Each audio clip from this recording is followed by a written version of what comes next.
We need to have auditors that are qualified, creative, experienced, and know where the money could be hidden.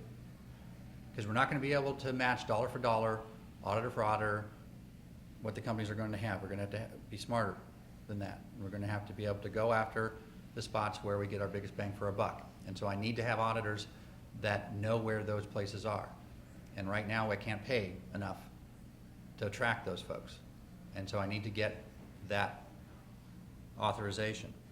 On the information side, we need to have the companies, the taxpayers, provide us with information about what they're deducting and why, in order for us to be able to assess whether or not they're complying with the law. We also need them to provide us with at least some picture of what they expect to expend in the future, because as I indicated at the beginning, the state is now a major participant in those investment decisions to the tune of either half or maybe even more than half. And that's going to have a significant impact on what we can expect to bring in from one year to the next. And so they give their partners information about what expenditures they expect a year or two out.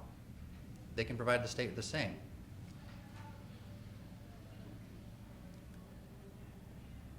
And clear rules. We need the statute to provide clarity in terms of what's deductible, what's not, so that the people who want to trust this system understand that it's not a black box. It's not a system that's going to be gamed. It's not a system that is basically something that accountants and lawyers can hide all the money that the companies are making. They need to know that the rules are clear and the companies are going to play straight. So ACES is needed. We need to provide a stable tax system that has the public confidence and protects the state's interests. Next slide.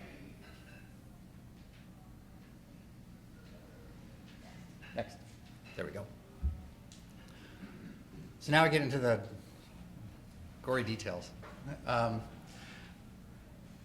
ACES, as proposed, is a hybrid tax with a net tax base similar to PPT, with a rate that allows for deductions of both operating expenditures and capital expenditures, and then credits on those capital expenditures, as well as a gross tax floor.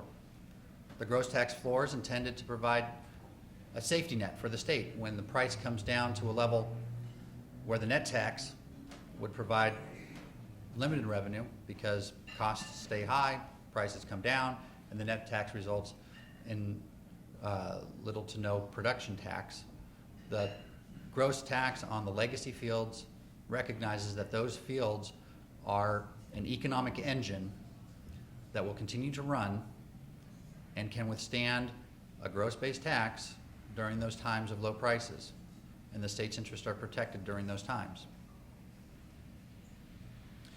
And ACES also provides the tools that I identified to provide the state with the ability to adequately implement a net-based tax. Next slide. So within the net-based tax, we're recommending that the rate be changed from the current rate of 22.5% to 25%.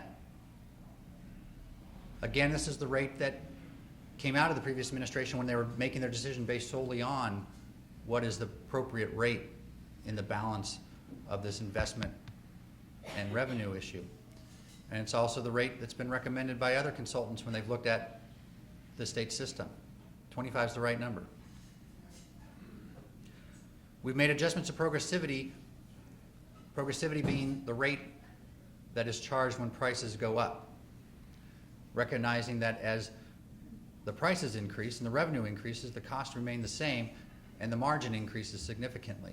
And the state has the opportunity to capture some of that increased margin through the tax base.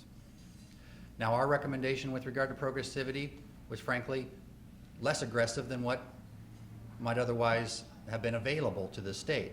But we saw that as a trade-off for the gross base floor, protecting the state on the low end.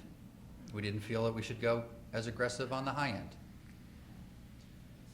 That's being discussed by the legislature right now, and there seems to be a movement in the other direction, saying we're not so concerned about protecting the state on the low end. We want probably to go after more of the high end.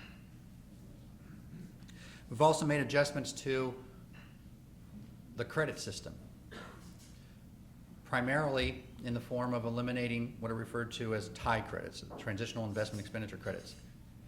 These are credits that are provided for companies that had made expenditures or made investments in the 5 years before PPT was passed. And from our perspective, if you're going to have a credit program that's intended to incentivize new development, that you focus on new investment decisions rather than providing an additional tax credit for past decisions that have already been made. And also we recognize that when PPT came about, there were a number of provisions that provided basically additional benefits to the incumbent companies that are currently producing and didn't have the same value for the companies that are the new entrants that we're trying to attract to go after new fields and make the investment to explore for new oil. We don't see a lot of exploration coming from at least 2 of the big 3. And we want to see new fields being developed so that we're not just looking at a harvest mode for our existing production.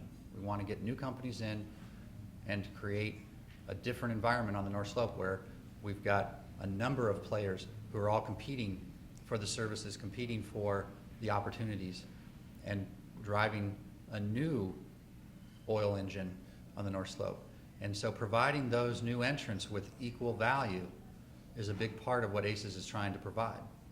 And so we do that through a number of means, providing them with a opportunity to carry forward their losses at the same rate that the producers get to carry their losses forward. And also making sure that when they incur credit, that the producers immediately get to get full value of. The explorers are put in a position of having to sell that credit to the producers at whatever price the producers are willing to pay. We believe that that doesn't provide the state with any additional value because the producer turns around and basically gets a full dollar value out of the state for it. And so we want to make sure that the explorer gets the benefit that we intended to give to them for their investment. And we direct that benefit to the explorer directly. Next slide. So I already mentioned this list of tools, people, auditors, information. Get the information from the companies in a timely manner, in a useful manner, get the cost projections, allow the state to share it among agencies. Right now there's barriers between Department of Natural Resources that manages the leases and Department of Revenue that deals with the taxes. We collect the information separately from the oil companies, but we can't share it. And also allow for public disclosure of some information. And this is just recognizing that with a system that we're trying to create a sense of transparency, a sense of recognition that the system is working, being able to at least show some of the pieces of how you get from a certain amount of revenue to a certain tax payment, being able to provide that in a way that doesn't violate taxpayer confidentiality is an important part of the public process. And then having clear rules that make it clear that certain costs that the state doesn't believe that it should be responsible for funding, such as replacement of pieces that have fallen off because of improper maintenance, or paying for the cleanup of a site at the end of the project's life to bring the state land up to the condition it was when they first started, are costs that the state shouldn't be subsidizing through our credit program, and inadvertently through subsidizing those closeout costs, accelerating the time for the companies to close off these projects. We want to extend those lives as long as we can. So that's our overview. That's what ACES is about. That's what this administration is trying to accomplish with this. And at this point, I'm happy to answer any questions.